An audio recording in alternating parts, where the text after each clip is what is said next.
Pada 5 November 1983, 4 penyelam saturasi, Roy Lucas, Edwin Coward, Truls Hellevik, dan Bjorn Bergersen, kembali ke tempat peristirahatan mereka dari pekerjaan konstruksi di dekat instalasi pengeboran minyak bernama Byford Dolphin. Para penyelam tersebut telah melakukan pekerjaan konstruksi di kedalaman hingga 300 meter di bawah permukaan laut selama kurang lebih 1 bulan. Selama bekerja, mereka dihadapi berbagai kondisi berbahaya, seperti menghirup udara bertekanan tinggi yang larut menjadi gas nitrogen di organ tubuh dan aliran darah mereka. Gas nitrogen membutuhkan waktu untuk menguap dari tubuh sebelum penyelam dapat kembali ke permukaan laut. Proses menunggu waktu yang aman untuk naik ke permukaan laut ini disebut dekompresi. Naik ke permukaan terlalu cepat dapat menyebabkan gelembung terbentuk dalam darah dan jaringan tubuh. Kondisi yang disebut penyakit dekompresi ini dapat berakibat fatal. Karena penyelam saturasi menyelam sangat dalam, dekompresi yang aman bisa memakan waktu seminggu atau lebih.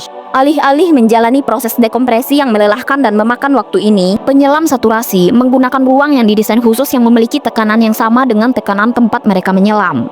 Tekanan ini kemudian akan diturunkan secara gradual sampai akhirnya nitrogen berlebih di tubuh mereka sudah tidak ada. Dalam ruang khusus inilah keempat pria tersebut tinggal untuk sementara. Mereka menetap di 2 ruang bertekanan khusus yang terhubung satu sama lain. Setiap ruang khusus ini menyediakan cukup tempat untuk 2 orang. Insiden brutal dalam kisah ini dimulai saat instalasi mereka muncul ke permukaan. William Kremen, seorang petugas penyelaman, mulai menyeimbangkan ruang bertekanan khusus yang ditempati keempat pria itu dan memulai proses pemisahan ruang dengan diving bell. Diving bell adalah ruang khusus yang memungkinkan penyelam saturasi berada di bawah air lebih lama dibandingkan penyelam tradisional. Diving bell ini terbuka di bagian bawah yang memberikan akses masuk dan keluar bagi penyelam ke ruang khusus mereka tinggal. Kala itu, tekanan dalam ruang tempat 4 pria itu berada adalah 9 atmosfer. Tekanan ini harus diturunkan perlahan-lahan menjadi 1 atmosfer. Untuk menurunkan tekanan tersebut, maka penjepit antara diving bell dengan ruang dekompresi haruslah dibuka. Namun, sebelum hal itu dilakukan, pintu antara ruang khusus keempat pria berada dengan diving bell haruslah ditutup rapat tanpa celah sedikit pun. Oleh karena itu, bencana besar terjadi ketika Kremen membuka penjepit antara diving bell dan ruang dekompresi sebelum Hellevik menutup pintu antara ruang mereka dan diving bell.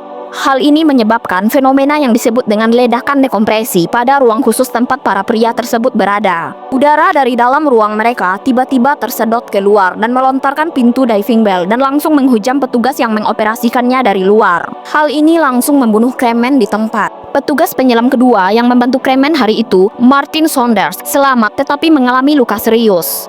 Jika bingung, bayangkan jika kamu mengguncang-guncang botol soda 2 liter dan langsung membuka tutupnya. Sementara itu, 3 penyelam di dalam ruang, Lucas, Coward, dan Bergersen, tewas seketika setelah gas nitrogen dalam darah mereka berubah menjadi gelembung, kondisi yang secara efektif mendidihkan darah dan jaringan tubuh mereka. Namun, insiden paling brutal dialami oleh Hellevik, yang saat itu posisinya paling dekat dengan diving bell saat penjepitnya dibuka. Dorongan yang diakibatkan ledakan dekompresi melontarkan tubuh Hellevik melalui lubang selebar 60 cm yang ada, karena pintu ruang yang belum tertutup sempurna. Tekanan udara yang keluar menyebabkan tubuhnya langsung tercerai-berai karena tekanan udara tersebut memaksa tubuhnya untuk melewati lubang sebesar 60 cm tersebut. Organ-organ Hellevik pun berterbangan. Beberapa ditemukan hingga 9 meter dari lokasi kejadian. Awalnya, pemerintah Norwegia menyalahkan faktor human error atas tragedi ini.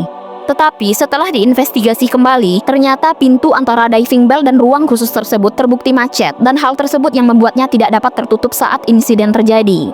Oleh karena hasil investigasi ini, pada tahun 2009 atau 26 tahun setelah insiden nahas itu terjadi, pemerintah Norwegia akhirnya menerima tanggung jawab atas kecelakaan tersebut, menyebut penyebabnya adalah kegagalan sistem, bukan sekedar kesalahan manusia. Setelah pengumuman itu, keluarga korban akhirnya diberi ganti rugi setelah berjuang hampir 3 dekade.